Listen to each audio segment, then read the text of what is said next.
Correction de l'exercice numéro 15, donc un exercice de mise en situation où on va utiliser plusieurs théorèmes connus.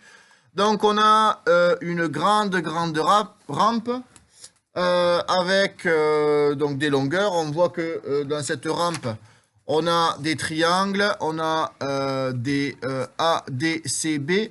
Quelle est la nature de ADCB? C'est une bonne question. Oui, Clara nous a dit c'est bien un rectangle. Attention, oui, même si on a l'impression que ça ne ressemble pas à un rectangle parce que c'est dessiné en 3 dimensions, la face ADCB est bien un rectangle. Bref, on vous dit que les deux triangles sont semblables et on vous demande de commencer par calculer AE. Donc AE, à la limite, on pourrait utiliser les triangles semblables, vu que ces deux triangles rectangles sont semblables, si on connaissait IH. Mais on ne connaît ni IH ni AE, et AE, c'est ce qu'on cherche. AE étant un côté d'un triangle rectangle, forcément, triangle rectangle, on cherche une longueur quand on en connaît deux. On va devoir faire le théorème de Pythagore. Donc pour le petit a, on est parti pour la rédaction de Pythagore. Le triangle ABE est rectangle d'après l'égalité de Pythagore.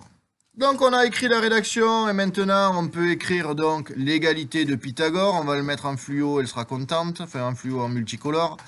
Donc AB au carré, donc AB au carré est égal à AE au carré plus EB au carré. AB au carré, on le connaît, c'est 5,1. Donc, on fait 5,1 au carré égal à AE, c'est ce qu'on cherche. Donc, AE au carré plus 4,5 au carré. Maintenant, on n'a plus qu'à remplacer. 5,1 au carré, Chloé, 26,01 égal à AE au carré. Donc, c'est ce qu'on cherche. Plus 4,5 au carré, 20,25. Et là, on est dans le cas où on cherche le côté adjacent, donc on va devoir faire une soustraction. Donc AE au carré égale à 26,01 moins 20,25. Donc AE au carré est égal, Chloé, à 5,76. Et là, on n'a plus qu'à maintenant calculer la racine carrée. Donc AE est égal à racine carrée de 5,76, ça, c'est ce qu'on va appeler la valeur exacte. Et donc, quand on tape ça à la calculatrice, on tombe sur 2,4 et c'est aussi une valeur exacte. Donc, c'est bien égal à 2,4. On a donc ici deux valeurs exactes et c'est pas forcément grave si vous mettez deux fois valeur exacte. Donc, on a valeur exacte ici et c'est des mètres. On a terminé pour la première question. Donc maintenant, on nous demande d'en déduire les longueurs IH et IF. Et on vous a dit que les triangles étaient semblables. Donc on va pouvoir dire que les triangles sont semblables, donc que les longueurs sont proportionnelles. Et on va écrire l'égalité des rapports comme on faisait pour Thalès. Donc on peut écrire la phrase de rédaction, les triangles sont semblables. Donc les longueurs sont proportionnelles. On va donc avoir AB sur IF. Donc on les écrit ici. Donc AB, on va le remettre d'une couleur normale. Donc AB sur IF. Donc on a fait le grand triangle sur le petit. On va dire AE sur IH qui sont aussi homologues. Donc AE sur IH. Et on va finir par EB sur HF. Donc EB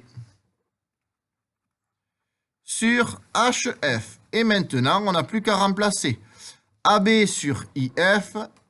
AB, ça fait 5,1. Et IF, on ne le connaît pas. Donc 5,1 sur quelque chose qu'on ne connaît pas. Et c'est ce qu'on cherche. AE sur IH. AE, on l'a trouvé juste au-dessus, c'est 2,4. Donc 2,4 sur IH. 2,4 sur IH. Et on finit par EB sur HF, donc 4,5 sur 3. Heureusement, on a une fraction entière, donc on va pouvoir faire les produits en croix. Donc le calcul de IF. Donc, pour trouver IF, on fait 5,1. Et attention, pour calculer IF, on va prendre cette fraction-là et cette fraction-là qu'on connaît entièrement. Donc, on va faire 5,1 fois 3, le tout divisé par 4,5. Et on obtient combien? Lisons. On obtient 3,4, calcul de Lison. Et on va mettre à côté le calcul. Donc, calcul de IM.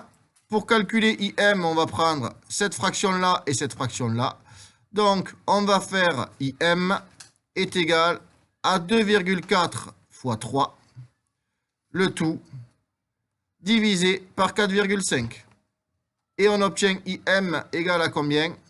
Lisons. 1,6 mètres. C'est IH, visiblement. C'était un H, oui, autant pour moi, c'était un H. Donc, c'est des H partout. J'écris tellement bien. Donc, l'exercice est terminé.